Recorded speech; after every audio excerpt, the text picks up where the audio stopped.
dan antipirético, ya no hay fiebre, le dan para el dolor, disminuye el dolor, ¿no? Y eso puede hacer que se cambie totalmente el contexto sintomático.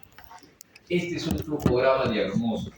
Esto ha sido hecho, hicimos un trabajo sobre una revisión bibliográfica de todas las guías que se habían publicado hasta ese momento. Eso se publicó del 2015 al 18 y se hizo, ideó un flujograma de diagnóstico. Está publicado, por si acaso ustedes buscan apendicitis aguda, IETSI, IETS, que es el Instituto de Evaluación de Tecnología de Salud, de Salud, y van a encontrar esta guía de tratamiento. Se la sugiero para que puedan más o menos revisar.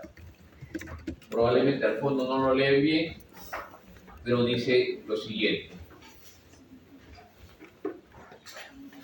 Tenemos sospecha de apendicitis aguda en un paciente. Entonces, lo primero que hacemos es una historia clínica y un examen físico dirigido, buscando los signos de apendicitis que se dan en el contexto fisiopatológico. Se evalúa la posibilidad diagnóstica y se le da una escala de puntuación, que es la escala de Alvarado. Esa es la que más se utiliza.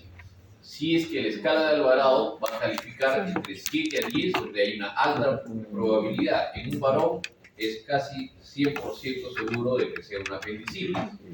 Y lo que tenemos que hacer es dar el tratamiento que hemos elegido.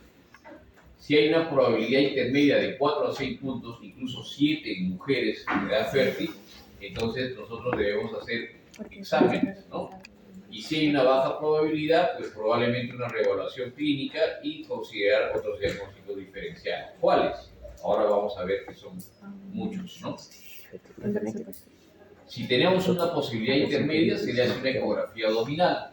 La ecografía abdominal puede confirmar el diagnóstico, descartarlo, o puede ser no concluyente. Si es que es no concluyente, debemos pasar una tomografía computarizada cuando hay duda diagnóstica real. No hay que hacer tomografía en todos los pacientes, ¿no? Luego de la tomografía, si confirmamos el diagnóstico, le damos el tratamiento que nosotros elegimos. No les digo quirúrgico, les digo el tratamiento que elegimos para este tipo de pacientes.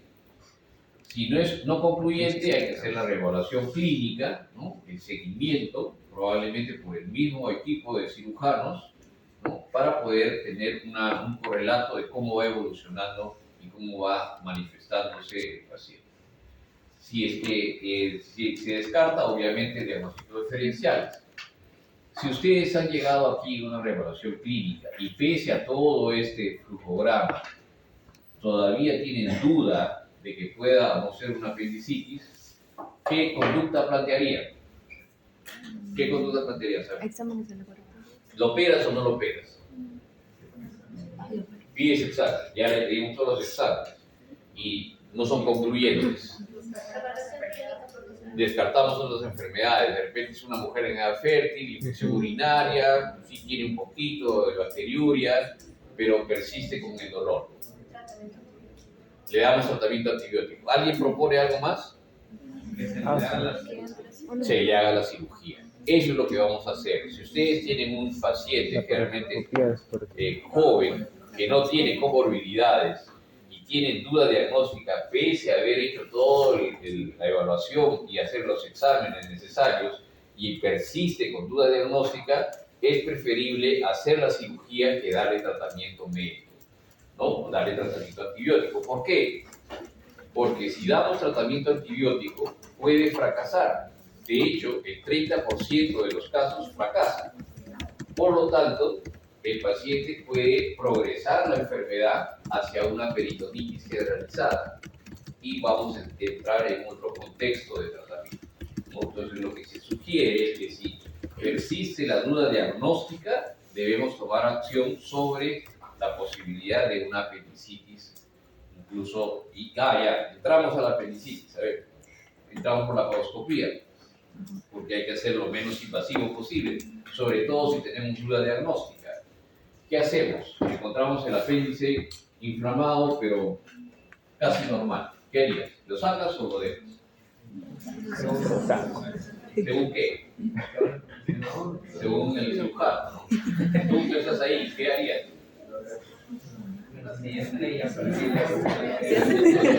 No le vale los saco. Sí, él dice, si entre, pues le saco, ¿no?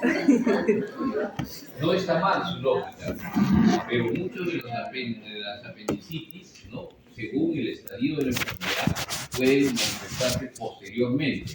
Entonces, si nosotros entramos con duda diagnóstica y encontramos que el apéndice puede que no, puede que sí, ¿no? Lo encontramos medio inflamado y no encontramos ninguna otra patología abdominal, tenemos que sacar el apéndice. Ahora, es otra cosa, si encontramos el apéndice casi normal, pero un coprolito, se tiene que sacar el apéndice. ¿De acuerdo? Entonces, las conductas, si bien pueden ser tan definidas como operar o no operar, cuando viene clínicamente, entonces, si tiene un alvarado de 7 a 10 puntos, así encontremos un apéndice casi normal y no hay patología de otro tipo, hay que sacar el apéndice. ¿Listo? Más o menos un 15 a 20% de las apendicitis se diagnostican solamente por anatomía patológica. ¿Por qué? Porque las manifestaciones pueden ser tempranas. El dolor abdominal puede ser por un proceso inflamatorio de la mucosa y transmural, pero no necesariamente de la serosa. La serosa es la que nosotros vemos al momento de operar, sea laparoscópica o abierta. Entonces, muchas veces se nos puede pasar una apendicitis si es que nosotros no nos guiamos de la clínica abdominal. Por eso es que cuando tenemos esta puntuación, ya entramos para retirar el apéndice. ¿De acuerdo? ¿Se dan en pacientes especiales o puede dar en cualquiera? Generalmente, ¿dónde se da la duda diagnóstica? En pacientes que tienen las siguientes características. Mujeres en edad fértil, donde las posibilidades de infección urinaria, de patología anexial, desde quistes hasta embarazo ectópico, etcétera, etcétera, son mayores. En pacientes inmunosuprimidos, en pacientes ancianos, en niños, ¿sí? En mujeres y varones obesos. Hay un grupo de pacientes en los cuales se puede mantener la... ¿Por qué? En un paciente obeso, probablemente la evaluación del Map-Gurney y Bloomberg no nos va a ayudar muchísimo, ¿no? Nos cambia la tomografía y el examen, pues no nos va a ayudar en cuanto a la evaluación. A ver, busca resistencia en un paciente con una obesidad mórbida. Va a ser muy difícil que lleguen a la pared y ver la contractura muscular, ¿cierto? Entonces, eso va cambiando. En esos casos, ¿no? Si tenemos duda diagnóstica, ¿qué debemos hacer? En lo que les acabo de decir, obesos, niños, ancianos, inmunosuprimidos, ¿qué es mandatorio? La tomografía. La ecografía no, la tomografía. ¿Está bien? Entonces, eso también lo pueden leer. Leyeron los artículos que les mandé. Les voy a mandar 2 artículos por clase, nada más, 2, para que no se saturen mucho, no lean mucho. ¿Sí? Doctor, una pregunta. En caso de que no tengamos, estamos en una probabilidad intermedia y no tengamos ayuda de ecografía o tomografía. Ante la duda, ante la ¿qué duda. hacemos? ¿Qué hacemos? Cirugía, de uno no. ¿Está bien? Muy bien. Ahora, si nosotros tenemos el diagnóstico clínico o intraoperatorio de apendicitis, podemos hacer lo siguiente. Tenemos una persona con el diagnóstico de apendicitis aguda, ¿no? En el prequirúrgico, obviamente, ¿no? Hemos visto un paciente que tiene una clasificación de Alvarado de 7 a 10, una ecografía que nos demuestra un poco de líquido con inflamación de la pared, o una tomografía que nos dé el signo de Diana, con movimientos peristálticos detenidos en la fosa ilíaca derecha, con un conglomerado de asas intestinales. Listo. Entonces tenemos un diagnóstico de apendicitis, sea clínico o por imágenes. Vemos si la apendicitis es aguda, complicada o no complicada. No complicada, ¿cuáles van a ser? Aquellas que se presentan en menos de 24 horas, ¿no? Que no han progresado la enfermedad, que han recibido tratamiento antibiótico precoz, en un paciente joven, que no tiene comorbilidades, que no tiene problemas de respuesta inmunológica y que al examen encontramos un dolor localizado en fosa ilíaca derecha. No hay signos peritoneales, no hay distensión abdominal y no hay signos sépticos, hipotensión, taquicardia, ni fiebre. ¿Está bien? ¿Cuándo sospechamos de una apendicitis complicada? Cuando el paciente ha estado más de 72 horas, no ha recibido el tratamiento antibiótico, había duda diagnóstica, es un paciente anciano, el dolor es difuso, hay signos peritoneales, está con fiebre, está vomitando, está deshidratado, está tóxico. ¿Está bien? Entonces, clínicamente podemos más o menos saber si está complicada o no complicada. En imágenes, aquí encontramos pues el signo de Diana, etcétera, etcétera. Aquí encontramos líquido libre en cavidad, en algunos casos muy raros neumoperitoneo, pero sí un conglomerado de asas, ¿no?, con zonas de colección o abscesos. ¿Qué hacer en una apendicitis no complicada? El tratamiento ideal, el gol estándar para el tratamiento de una apendicitis no complicada es la apendicectomía laparoscópica. Sin embargo, ustedes van a ver aquí varios asteriscos, porque ahora lo vamos a ver. Cuando es una apendicitis aguda complicada, el tratamiento, ¿cuál será? El preferible. ¿Abierta o laparoscópica? Laparoscópico. Primera leyenda urbana que ustedes tienen que olvidarse, y eso se los voy a preguntar en el examen. Igual se jalan, ¿no?, porque me dan la misma respuesta. Cuando ustedes tienen una apendicitis aguda complicada, antes, y eso les estoy hablando hace 20 años, se decía que no debía hacerse laparoscópica y que debía hacerse abierta. Actualmente, el gol estándar para apendicitis aguda no complicada y complicada es igual el abordaje laparoscópico. ¿Está bien?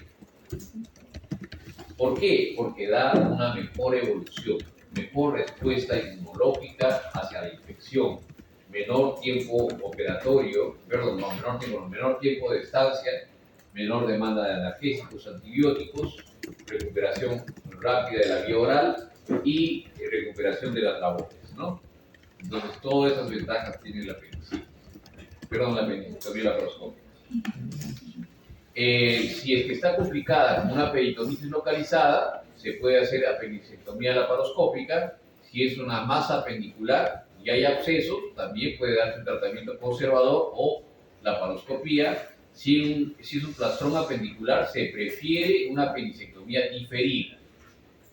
Si es una peritonitis generalizada, pues hacer el abordaje laparoscópico de preferencia, porque no van a tener algo muy importante.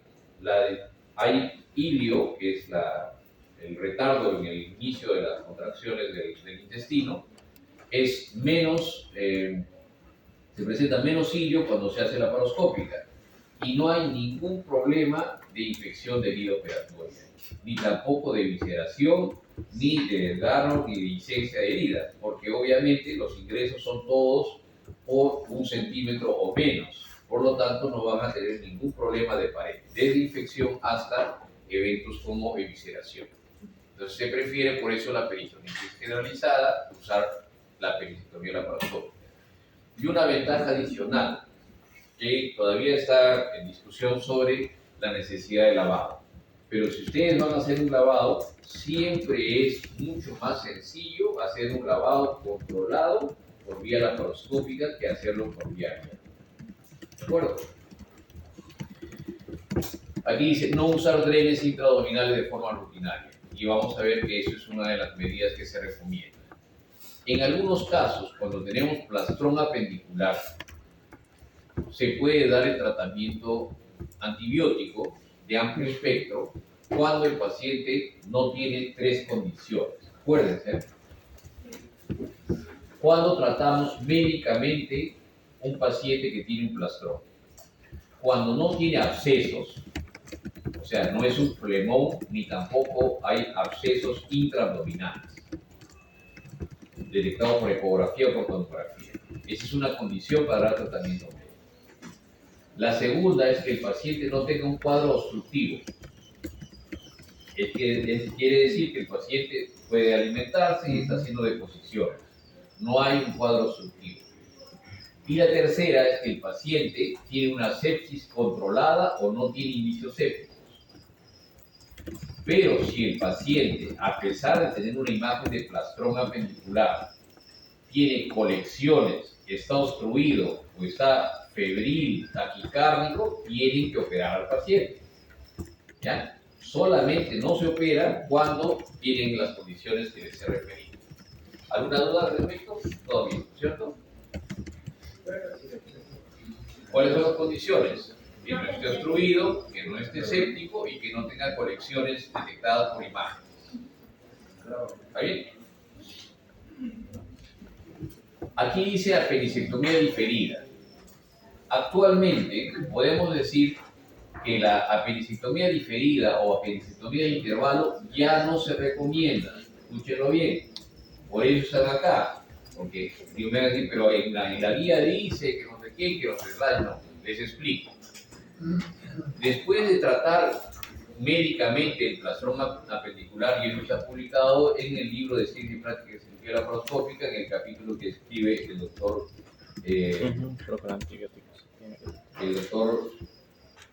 Borda, ¿no? Y ahí refiere cómo se debe manejar, cómo se debe manejar un plastrón apendicular. Si tiene todas las características que les he mencionado, pues solamente médicamente con antibióticos de amplio espectro. Pueden iniciar endovenoso, incluso se le puede dar oral. ¿Qué sucede? Si es que el paciente responde al tratamiento y no hay ninguna alteración al respecto, el paciente probablemente ya no tiene que hacer absolutamente más nada. ¿De acuerdo? Ese fue el tratamiento previo. Antes se hacía una apendicectomía diferida o apendicectomía de intervalo. Quiere decir que el paciente después de 2 o 3 meses regresaba para que de manera programada nosotros le sacáramos el apéndice vía laparoscópica generalmente. Eso ya no se recomienda. ¿Por qué? Porque la frecuencia de que vuelva a ser apendicitis, un plastrón apendicular luego de un tratamiento médico exitoso, es de 7 a 8%. Y la frecuencia que tenemos nosotros para el tratamiento... Bien. Gracias.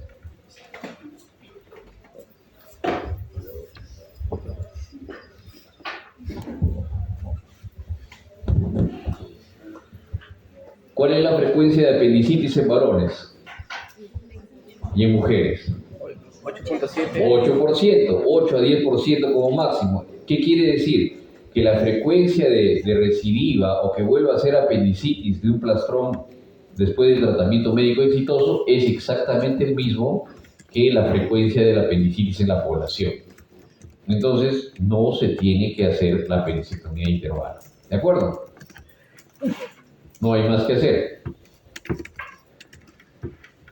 Aquí mencionan, por ejemplo, de la apendicectomía laparoscópica, y eso lo vamos a discutir. En personas con apendicitis aguda, considerar cirugía abierta cuando no tienen el equipamiento, el entrenamiento, que ahora es muy raro. Los residentes salen sabiendo operar más laparoscopía que cirugía abierta, o cuando no tienen el personal ni la experiencia al respecto. En adultos mayores, ¿no?, con apendicitis aguda, sugerimos realizar cirugía laparoscópica. Miren, esta es una conclusión que también está en el Consenso de Jerusalén. Antes se decía que los adultos mayores, mejor hazle abierta, pues pobrecito, ¿no?, el abuelito, hazle corte nomás. No. Tenemos pacientes octogenarios y nonogenarios de 91, 96, 102 años que los operamos por laparoscopía y no hay ningún problema. Es más, se benefician porque la injuria quirúrgica es menor, ¿no? Nosotros en cirugía hablamos de 2 golpes. El primer golpe es la enfermedad, que altera toda la fisiología del paciente, y el segundo golpe es la respuesta metabólica al trauma quirúrgico. Por lo tanto, cuando el segundo golpe sea lo más sutil posible, es decir, con una cirugía mínimamente invasiva, la respuesta que va a tener el paciente va a ser mejor. Por lo tanto, se recomienda en pacientes ancianos con comorbilidades hacer laparoscopía antes que hacer cirugía abierta. ¿Ya? En gestantes de primer y segundo trimestre, antes se decía, sugerimos realizar cirugía laparoscópica. Antes se decía que utilizar la laparoscopía podía irritar, ¿no? Ya que el útero está en la cavidad peritoneal, irritar el útero y finalmente el riesgo de pérdida fetal era mayor. Actualmente se sabe, y está en el SAGES y también en las sociedades de cirugía endoscópica, que la frecuencia de pérdida del producto es exactamente la misma si se hace con cirugía abierta o cirugía laparoscópica. ¿Por qué? Esto se debe no al procedimiento en sí, sino se debe a la avanzada enfermedad séptica que puede tener el paciente, la paciente en este caso, ¿no? ¿Qué quiere decir? Que si va a perder el feto no va a ser por el procedimiento quirúrgico, sino va a ser por la sepsis que está acarreando el problema de la apendicitis. ¿Listo? Sí. ¿En qué trimestre hay mayor apendicitis? Segundo trimestre, ¿no? En el primer trimestre no tanto, pero en el segundo trimestre se cree, no les puedo decir conclusiones al respecto, que los cambios hormonales pueden contribuir en algo en la epidemiología, pero no está totalmente determinado. Y se presentan en cualquiera de los trimestres. ¿Y cuándo debemos operarlo? En todos los trimestres, no hay problema, ¿no? Tienes que operarlo porque es una emergencia. Diferente en el caso de colecistitis. Bien, entonces estos eran los signos diagnósticos. Bueno, eso lo van a revisar. Además, ustedes ya han visto la parte de semiología. En laboratorio, ¿qué esperamos? Una leucocitosis, ¿no? Mayor de entre 10.000 y 18.000. El predominio de polimorfos nucleares, ¿no? Esto es porcentual, ¿no? Muchos dicen que el incremento de polimorfos nucleares se va a deber es un signo de apendicitis, pero ustedes lo ven, lo que existe es una linfopenia relativa, es decir, porcentualmente se incrementan unos y obviamente van a disminuir los otros, ¿no? De manera porcentual, no es algo exacto. La PCR está incrementada y los bastones, los abastonados, las células inmaduras pueden ser más del 5%, a veces son 10%. En ancianos, por ejemplo, se puede presentar más leucopenia e incremento de abastonados, ¿no? O también leucopenias severas, ¿no? En caso de apendicitis. En el examen de orina, sobre todo en mujeres, ¿no? Siempre hay que realizarlo. Ahora, ¿qué sucede si nosotros tenemos una paciente que viene con un cuadro de apendicitis, una aparente apendicitis aguda, ¿no? Por sospecha diagnóstica tenemos un Alvarado de 8. Y en el examen de orina sale pues que tiene una infección urinaria. ¿Qué haría usted? ¿Lo opera, no lo opera? Esperamos, tratamiento antibiótico. Tratar primero la infección urinaria. ¿Ya? ¿Qué dices tú? Lo opero. Lo opera, pues no, aquí todo es operar, ¿no? Estamos en cirugía, claro. ¿Por qué lo operas? Porque la presencia de gérmenes en lo que viene a ser la orina también podría ser secundario. No es eso, tiene una infección urinaria, incluso de repente tiene manifestaciones de infección urinaria, pero La ubicación de la apendicitis puede dar síntomas. también puede diagnóstico diferencial, sí, pero esta paciente tiene una apendicitis y tiene una infección urinaria, tiene las dos cosas. ¿Se puede presentar o no? Sí. Sí, claro, se presenta casi el 15% de los casos. ¿Qué hacemos? ¿Lo operamos o le damos tratamiento antibiótico para la infección urinaria? Se puede hacer ambos, pero ¿cuál es el primero? Tratar la infección y Sacan el apéndice, señor. Ustedes tienen que entrar a operar y sacar el apéndice. El antibiótico se lo van a dar hasta por 7 días. No hay problema. Pero dicen, no, doctor, mire, pero ¿sabe qué? Parece una apendicitis porque tiene un Alvarado de 7, la ecografía es positiva, hay líquido libre en cavidad, pero también tiene una infección urinaria. Igualito, tienes que operarlo y con la consideración que tiene infección urinaria, te tienes que dar tratamiento antibiótico por más tiempo, pero no puedes dejar de solucionar el problema de apendicitis, ¿de acuerdo? Los estudios por imágenes, como les dije también en la clase anterior, la radiografía pues no nos ayuda mucho, ¿no? Pero puede ayudarnos cuando no tenemos otra cosa, ¿no? El patrón anormal de gas, ¿no? Un quinto de ellos puede mostrar un fecalito, es decir, la concreción de heces ahí. La radiografía de tórax puede descartar una neumonía basal derecha, sobre todo en el contexto de un abdomen agudo. Enema de vario ya no utilizamos, ¿no? Porque definitivamente eso nos puede llevar a más complicaciones que fines diagnósticos. La ultrasonografía sí es rápida, barata, ¿no? Se encuentra una asa del intestino no peristáltica, o sea que no se moviliza, que tiene un fondo ciego. Se mide pues si el diámetro está incrementado, lo normal es que sea después de 5 milímetros o menos, y cuando este es más de 6 milímetros ya podemos decir que hay signos de apendicitis con engrosamiento de pared. Si hay apendicolito o coprolito ahí, definitivamente ya tenemos el diagnóstico, y obviamente no es compresible porque hay un reflejo de defensa o dolor en el transductor, ¿no? Al aplicar el transductor. Normal es que tenga menos de 5 milímetros, como les dije, una estructura pues de terminación ciega, comprensible y que se puede movilizar, ¿no? Con peristaltismo, y se moviliza, se desplaza. En cambio, el apendicitis aguda, sí, no hay movilización y se encuentra pues turgente, ¿no? Duro, no se puede movilizar. Sensibilidad de 55 hasta el 96% y especificidad también 98%. Esta es la ultrasonografía, donde se ve pues el incremento de la zona primero del diámetro y también un edema a nivel de la pared, ¿no? La tomografía es la que es el patrón diagnóstico, no quiere decir que se tenga que hacer siempre, pero es el patrón diagnóstico por imágenes, ¿no? Que nos va a demostrar la presencia de inflamación del apéndice, una grasa sucia a nivel de la zona apendicular, el signo de punta de flecha, que es engrosamiento del ciego, ¿no? Una especie de embudo que se va hacia el orificio del apéndice, ¿no? Su sensibilidad y especificidad son más altas, ¿no? No se olviden que el costo también no hay que hacerlo por eso a todos, ¿no? No en pacientes embarazadas y con alergia al contraste.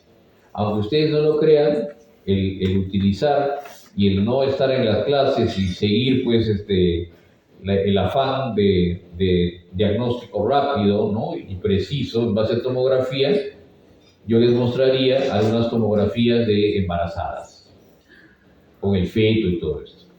¿Por qué? Porque simplemente no las han visto y le dicen, ¿sabe qué? Tiene un dolor allá, pero después una apendicitis, pide su tomografía. No las examinan y eso pasa, por eso se lo estoy diciendo. Yo no los quiero ver cuando estén sido internado, ¿no? Que piden la tomografía y después me muestran la tomografía donde se ve el feto ahí, bien descrito y todo bonito, ¿no? Con una apendicitis, claro, ¿no? Eso es para botarlos, ¿no? Porque están irradiando pues al pobre feto innecesariamente, simplemente porque no han tenido el cuidado, si se puede decir, de acercarse y ver que la paciente esté embarazada. ¿Ya? Y siempre en el abdomen agudo, no se olviden, mujer en edad fértil, diga lo que diga, ustedes no creen, porque son científicos, no son, creyentes y psicólogos ni nada, tienen que hacerle su prueba de embarazo. Así como hacen pacientes, le hacían su prueba de HIV para operarlos o la prueba de COVID, bueno, igual. La prueba de embarazo en todo abdomen agudo en pacientes, mujeres en edad fértil, ¿de acuerdo? ¿Por qué? Porque a veces se pasa. Y lo trágico es cuando no le hacen el examen, porque ella dice, no, está la mamá al frente y obviamente no van a aceptar ningún tipo de posibilidad de embarazo, ni que Espíritu Santo, ni nada, ¿no? No creen en nada de eso y finalmente ustedes terminan operando a la paciente y sacan el apéndice probablemente y después viene un aborto. Bueno, ahora, ¿a quién van a explicar que ustedes no hicieron ese diagnóstico? A ver, ahí ya no es que la madre nomás va a estar molesta con la hija, la madre y toda la familia y todo el barrio va a ir contra ustedes, así que tengan la precaución de hacer un examen que es tan sencillo para poder diagnosticar esta patología. Ecografía, ¿no? Doctor, Dime. disculpe, entonces cuando una mujer está gestando, ¿no se le puede operar de la apendicitis? Sí se le puede operar, pero tienes que saber que tiene que estar. ¿Por qué? Porque le tienes que decir, ¿sabe qué? Usted está embarazada. ¿No? Claro, la llevas para que no le den de, si se dan los padres ahí y no sabían nada de lo que estaba sucediendo, ¿no? Que esté embarazada. Y tiene que firmar el consentimiento sabiendo que está embarazada y que puede perder el producto por la operación, ¿no? Y también por la enfermedad. Pero eso tiene que tener el diagnóstico. El paciente llega con ustedes y cuando llegó con ustedes, ya ustedes asumen la responsabilidad de todo el diagnóstico médico. ¿Me entiendes? Si la paciente te dice, pero usted no me dijo que estaba con amenorrea, no me preguntó. No me preguntaron. Pero usted no me dijo que tenía relaciones sexuales, que tenía pareja. No me preguntó. ¿No es cierto? ¿De quién es la responsabilidad? De nosotros. Así que tengan bastante cuidado en eso, ¿no? Okay. De 5 a 7% en cualquiera de los métodos, dependiendo también del trimestre, ¿no? Generalmente es más frecuente, obviamente, en el primer trimestre. En el segundo y en el tercero prácticamente no. Un porcentaje despreciable. Bueno, aquí tenemos una apendicitis, ¿no? Pero esto no está bien porque está con varios. Y la escala de Alvarado. Entonces, ¿cómo es la escala de Alvarado?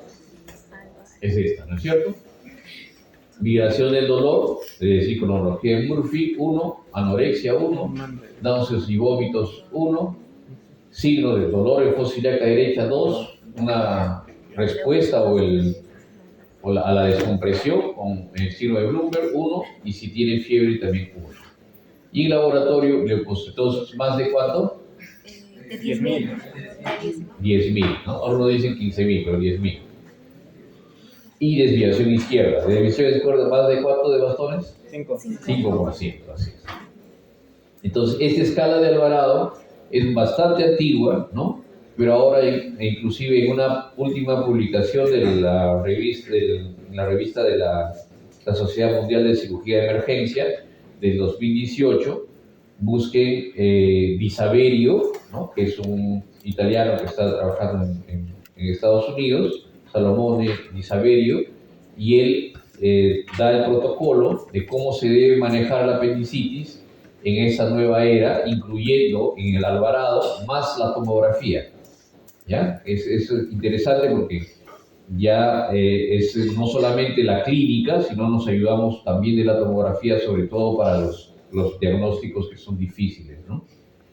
Si es que tiene una calificación de Alvarado, salud, de 9 a 10, certeza de apendicitis. De 7 a 8, alta sospecha de apendicitis. De 5 a 6, consistentes con apendicitis, pero no diagnostica ella. ¿Qué se necesita aquí? Tomografía. Si la calificación es de 0 a 4, hay muy poca posibilidad de apendicitis. Entonces lo que habría que hacer es observarlo. En algunos casos, y eso está en discusión, por ejemplo, en Los Ángeles, donde está Salomón Di Saverio, a todos les hacen tomografía. Pero nosotros no tenemos pues esa disponibilidad y también tenemos que hacer algún ejercicio clínico, ¿no? Entonces, en estos casos, la observación clínica y la respuesta al tratamiento va mejor. ¿Qué hacemos? Si el paciente está, incluso viene, ¿no? Porque viene de acuerdo, ¿sabe qué? En la clínica de Huaycán me han dicho que tengo apendicitis aguda. Doctor, vengo a operar. Tú lo examinas, a ver, ¿tiene apetito? Sí, tengo apetito. ¿Ha hecho exposiciones? Sí, antes de venir acá. Examinas, no hay dolor, pero doctor, ¿sabe qué? A mí me han dicho que es apendicitis, así que tiene que operar. ¿Qué hacen ustedes ahí? A ver, ¿qué harías? ¿Psiquiatra? No, todavía no. ¿Qué harías? No lo operas, pero si te está diciendo que tiene apendicitis y un colega ha dicho que tiene apendicitis. Tomografía, ya la hacemos tomografía, gastas juntas ¿saben qué? Le van a hacer a mi hijo una tomografía, juntan la platita, todo, 350 soles, ya está, le hicieron tomografía. No hay apendicitis. ¿Qué hacemos? Inteligentemente ustedes lo que tienen que hacer es lo siguiente. En este momento no tiene apendicitis. Vamos a observar si en el transcurso de la evolución el paciente o la paciente presenta signos de alarma, fiebre, vómitos, dolor intenso, distensión abdominal o algún signo de infección severa, vamos a operar. Si no presenta nada de esto y cumple un periodo de observación de 18 a 24 horas, el paciente le damos de comer y si tolera los alimentos, se va a ir a su casa. ¿Listo? No se ponga... ¿Por qué? Porque el colega de la clínica quería operarlo. Pues. Y ustedes no pueden decir que de repente no tenía apendicitis. ¿Qué pasa? Si ustedes dicen, no, esa tomografía normal, doctor. A ver, la clínica, muy pobre. No, no es apendicitis. Señora, no tiene nada. Váyase a su casa. Y en la noche se perfora y viene con una peritonitis. ¿Qué van a hacer ahí? ¿Me entienden? O sea, tienen que también ser cuidadosos de cómo se relacionan con los familiares o con el paciente finalmente. ¿Ya? Según su programa que usted mostró anteriormente, según la clasificación del varado que usted mostró, decía que 5 a 6 primero se hacía la ecografía, pero ahí dice que primero se hacía, o ¿cómo es? Porque ahí dice tal, ¿no? Lo que pasa es que 5 a 6 tú tienes una clínica limítrofe. En esos casos, y lo recomienda el esquema de la UES, hay que hacerle tomografía. No solamente en esos casos donde hay una duda diagnóstica real.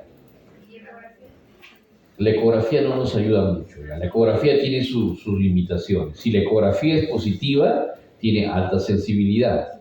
Pero si la ecografía no detecta el apéndice, porque hay distensión abdominal, no tiene baja especificidad, como viste. Por lo tanto, la ecografía no nos puede ser categórica para asegurar que tiene o no un diagnóstico por imágenes de apendicitis aguda. ¿Ya? La ecografía tiene sus limitaciones. Bien, entonces, existe también el IRIS, ¿no? Que es una escala de riesgo de la apendicitis aguda, pero que adiciona otro elemento que es un marcador de infección, que es la PCR, ¿no? Cuando tenemos proteína C reactiva, pues con ello ya podemos más o menos tener un enfoque más global, ¿no? Esta es una clasificación que lo saqué de una revista mexicana, ¿no? Donde da estadios de la apendicitis aguda y define y también sugiere ya tratamiento de acuerdo a los estadios. Miren, el estadio 1, que es un apéndice no complicado, ¿no? Es apendicitis aguda sin perforación, sugiere una apendicectomía y secado. ¿Cómo es el secado? Colocar una gasa húmeda, ¿no? En la zona y se acabó. No hay que hacer lavado. En la perforada con absceso localizada, apendicectomía, secado y drenaje. Aquí está en discusión todavía esto del uso del drenaje, ahora se los voy a decir por qué, pero básicamente sacar el apéndice y secado. Nadie pone lavado generalizado. Aquí, estadio 3, peritonitis generalizada, aquí sí, lavado de cavidad. Estadio 4, peritonitis generalizada purulenta, ¿no? Con fecalitos libres, obviamente aquí ponen lavado exhaustivo y una nueva laparotomía sistemática en 48 horas. Esto de aquí, de hacer abdomen abierto, ¿no? En un paciente por apendicitis aguda, actualmente, y eso es no hace más de una semana, ya no se recomienda ningún tipo de abdomen abierto en caso de peritonitis por apendicitis aguda. ¿Qué quiere decir? Que si ustedes encuentran un paciente que le han dejado el abdomen abierto para seguir lavando o para utilizar cualquier sistema de presión negativa para abdomen abierto por apendicitis, por peritonitis, ya es una mala praxis. ¿De acuerdo?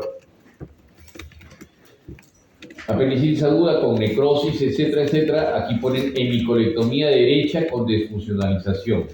Miren, hay casos donde sí hay que hacer una hemicolectomía derecha, pero muy frecuentemente no es por una apendicitis, sino es por un plastrón que ha hecho una serie de abscesos y en el transcurso de la operación hay lesiones intestinales. Entonces ya el colon, sobre todo el ciego, no es recuperable. Solamente en esos casos hay que hacer una colectomía derecha. Y si hacen una colectomía derecha, no hay que hacer iliostomía, sino una anastomosis iliotransversa, del ilio con el colon transverso. ¿Ya? Esa es una clasificación de un cubano, de Gómez, que clasifica la apendicitis como normal, grado 0, inflamado o flemonoso, grado 1, cuando ya es grado 2, cuando hay necrosis, es decir, que no está complicada, sea segmentaria o de base, 2A, segmentaria, y de la base 2B. Y grado 3, cuando hay un tumor inflamatorio o un plastrón, ¿no? 3A. 3B, cuando es un absceso menos de 5 centímetros, 3C, mayor de 5 centímetros, y 4, cuando es peritonitis difusa. Esto nos ayuda básicamente para ver en qué estadio de la enfermedad ha ido avanzando. La mayoría de estos pacientes solo se trata de la misma forma, apendicectomía, no más.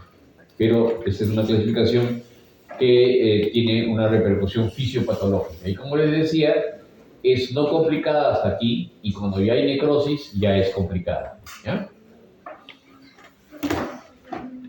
Y colonoscopía. ¿Cuándo hacemos colonoscopía de los pacientes con apendicitis? No es para el diagnóstico de la apendicitis en sí, sino básicamente es para ver que el paciente no oculte dentro de una formación, por ejemplo, de un plastrón apendicular, una neoplasia o una enfermedad inflamatoria dentro de lo que es la apendicitis. La apendicitis también puede tener una enfermedad diverticular del apéndice, puede tener enfermedad de Crohn, puede tener colitis ulcerativa o puede tener un adenocarcinoma, ¿no? Los tumores apendiculares. Entonces, en estos casos hay que hacer sí el control endoscópico. Eso lo dicen en el manejo de la apendicitis en el libro que les mencioné. Entonces, en la colonoscopía, ¿qué encontramos? Pues básicamente una protrusión de la zona de la base apendicular con secreción, ¿no? Muchas veces purulenta. El diagnóstico diferencial. ¿Con qué podemos diferenciar el apéndice? Y debemos hacerlo con una gastroenteritis aguda, con linfoadenitis mesentérica, con divertículo de Meckel, y ya les comenté dónde se presenta, con una úlcera perforada, con una intususcepción. En las urológicas, con un cólico ureteral es bastante frecuente, la clínica sí la diferencia. Infecciones de vías urinarias, sobre todo en mujeres, a veces coexiste, como les mencioné, pero también hay que hacer el diagnóstico diferencial. Y en la parte ginecológica, por eso es que mujer en edad fértil es todo un tema respecto al diagnóstico y tratamiento de la apendicitis. Enfermedad inflamatoria pélvica, embarazo ectópico roto, quiste ovario torcido, folículo de Graf, endometriosis, tumoración ovárica. ¿Ya? El tratamiento puede ser tradicional o con una incisión. Aquí es una incisión de McGorney, que ya no se utiliza, es una incisión oblicua. La mayoría de las incisiones que se hacen son transversas o de Rocky Davis, y el abordaje laparoscópico, ¿no? Tratamiento no operatorio. Existen pocos estudios, la mayoría de los estudios se hicieron en Países Bajos, ¿no? Donde hay un seguimiento y pueden darse el lujo, también en Francia, donde se puede dar el lujo de hacer el seguimiento de los pacientes dándoles tratamiento antibiótico. Hay dificultades, a pesar de ello, del seguimiento. Puede haber un entrecruzamiento de los tratamientos no operatorio y operatorio. ¿Por qué? Tú le das tratamiento no operatorio a los pacientes con apendicitis aguda no complicada, ¿de acuerdo? Le das antibióticos y el 30% va a fracasar en el tratamiento. ¿Qué quiere decir? Un tercio de estos pacientes van a hacer igualmente la progresión de la apendicitis y vas a tener que operarlos.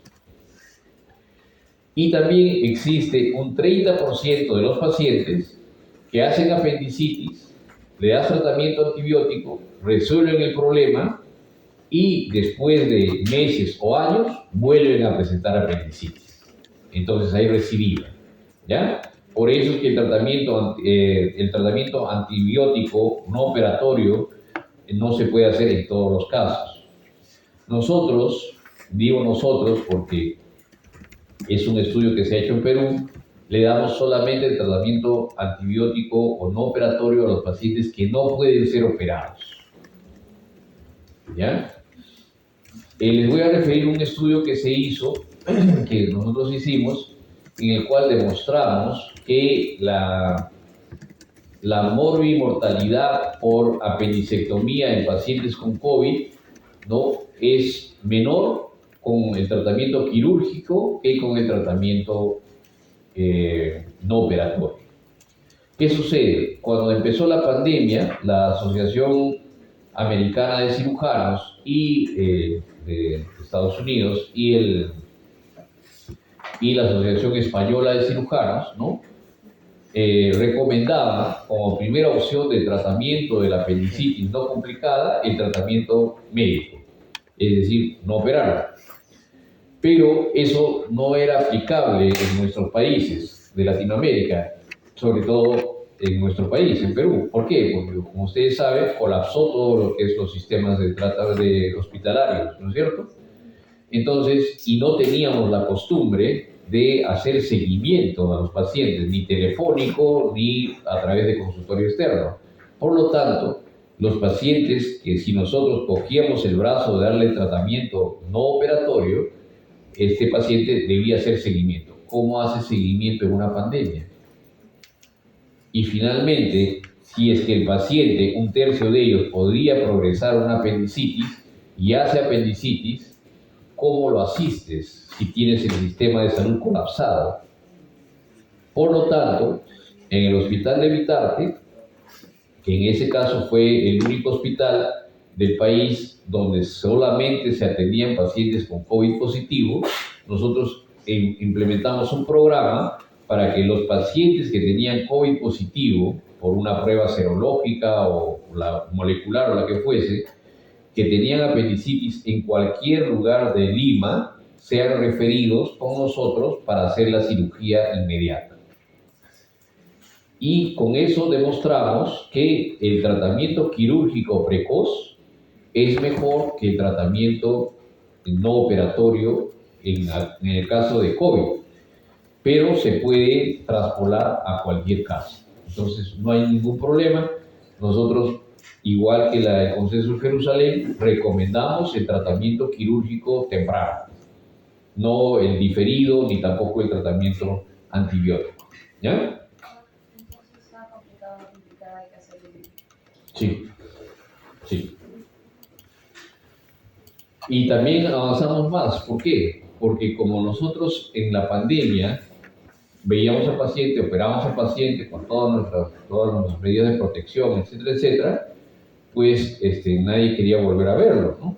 Ni sus médicos que nos habían enviado al paciente, ni nosotros mismos, porque era curarlo, cambiarse todo. Por lo tanto, no poníamos drenes. ¿De acuerdo? Cuando se liberó de la pandemia, se volvieron a poner los drenes. La diferencia en el otro trabajo que hemos hecho es que lo único que ocasiona el colocar drenes no es ninguna prevención de los abscesos ni facilitar el drenaje en la peritonitis, no. Lo único que logramos con la colocación de drenes en el manejo de la apendicitis aguda es incrementar 1 o 2 días de estancia hospitalaria.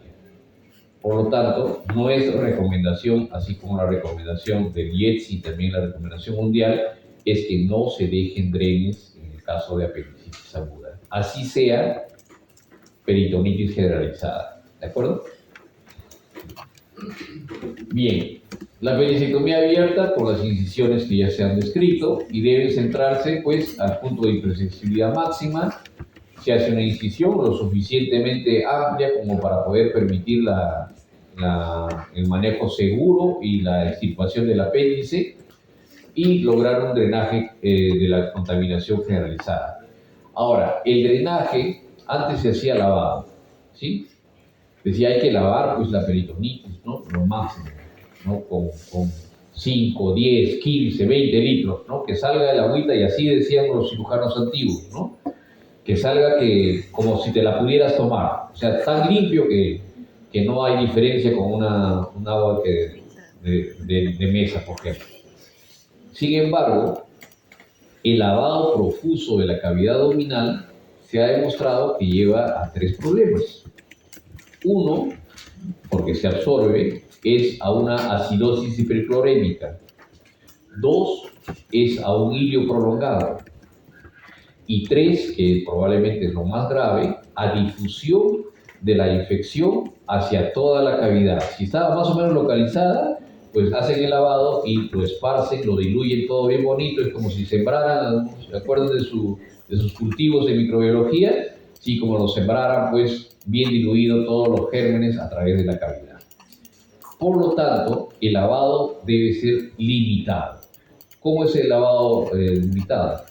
En volumen no deben utilizar más de 50 centímetros cúbicos por kilogramo de peso.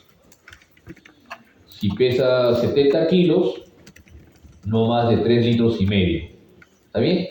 Eso es la cantidad necesaria y suficiente como para poder hacer el lavado.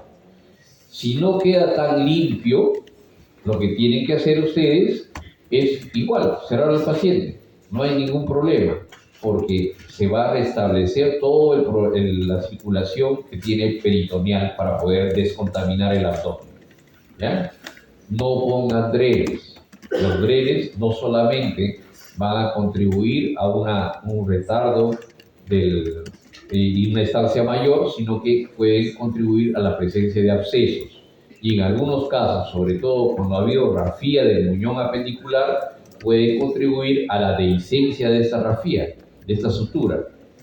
Ya está demostrado y está contraindicado escúchenlo bien, el uso de drenes cuando se hace una colectomía izquierda o tratamiento de la zona del sigmoides o recto anal de ese lado, ¿no? Ya no deben utilizar drenes, porque si hacen una anastomosis y ponen drenes, el riesgo de que haya dehiscencia anastomosis es mayor. ¿Listo? Evidentemente la pericentomía laparoscópica, ¿no? Se colocan los puertos, ¿no? Esto es muy variable respecto al tipo de paciente. A mí me gusta, por ejemplo, no entrar por el ombligo, sino entrar por la subcostal izquierda, ¿no? Para poder hacer una mejor exploración. Depende de cómo van ustedes a hacer el nudo o a utilizar clips biológicos, ¿no? De polímeros, por ejemplo, como el Hemolog. Entonces pueden ubicar los trócares de manera diferente. Si tienen la disección con monopolar o con bipolar, ¿no? O si tienen un sellador de vasos, es muy variable respecto a la logística, la tecnología y finalmente la costumbre del cirujano respecto a cómo abordar esta apendicectomía. Pero en líneas generales, lo que se hace es una laparoscopía, ¿no? Completa, se ve toda la cavidad, se corrobora el diagnóstico, se hace una disección del mesoapendicular con cauterio o con ligadura y luego se hace la apendicectomía y se deja el apéndice a muñón libre. Es exactamente igual la umbilicación del apéndice que dejarlo a muñón libre. Y se hace una sutura que puede hacerse manual con un hilo grueso o si no utilizar sutura mecánica o clipadores, ¿no? No se recomienda el uso de clip de titanio porque puede cortar la estructura, sobre todo si está hematizada, y eso puede llevar a complicaciones posteriores, ¿ya? La masa apendicular, como les mencioné, ¿no? Solamente hay que darle tratamiento quirúrgico si está el paciente séptico, obstruido o hay una colección. Si no, tratamiento médico, ¿no? Seguimiento colonoscópico, sobre todo si sospechamos que esta tumoración se da, por ejemplo, es un paciente de 17 años. Bueno, pues no, yo creo que no hay que hacerle colonoscopía, pero si es un paciente de 78 años, ¿no? Y que el paciente además tiene antecedente familiar de neoplasia de mama o neoplasia de colon o digestiva, entonces sí hay que hacerle una colonoscopía antes de estar seguros de que ya no vamos a tocar más al paciente. ¿Por qué? Porque este plastrón apendicular puede estar ocultando en un porcentaje muy pequeño, eso es cierto, de 1 a 5%, una tumoración, es un adenocarcinoma o alguna enfermedad inflamatoria. Complicaciones, perforaciones y peritonitis, abscesos residuales, plastrón apendicular y fístulas intestinales, ¿no? Fístulas fecales que felizmente tienen un comportamiento más o menos benigno.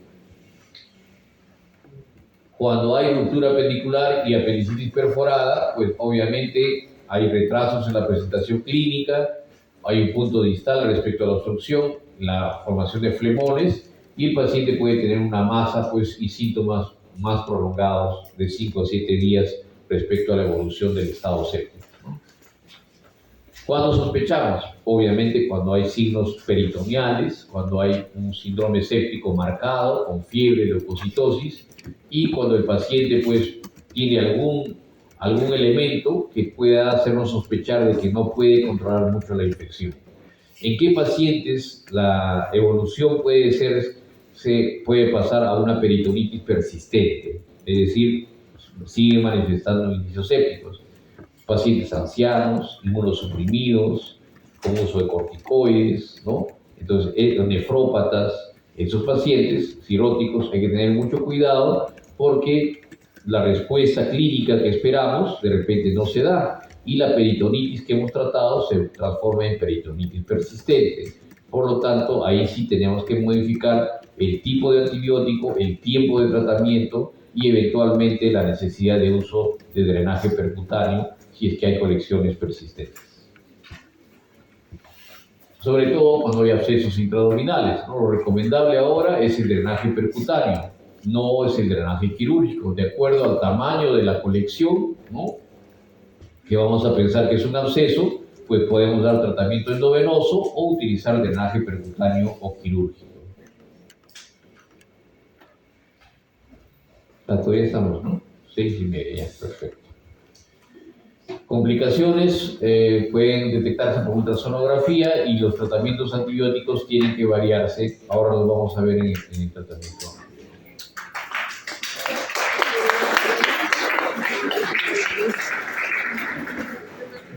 ¿Ya están cansados? ¿Quieren descansar un ratito?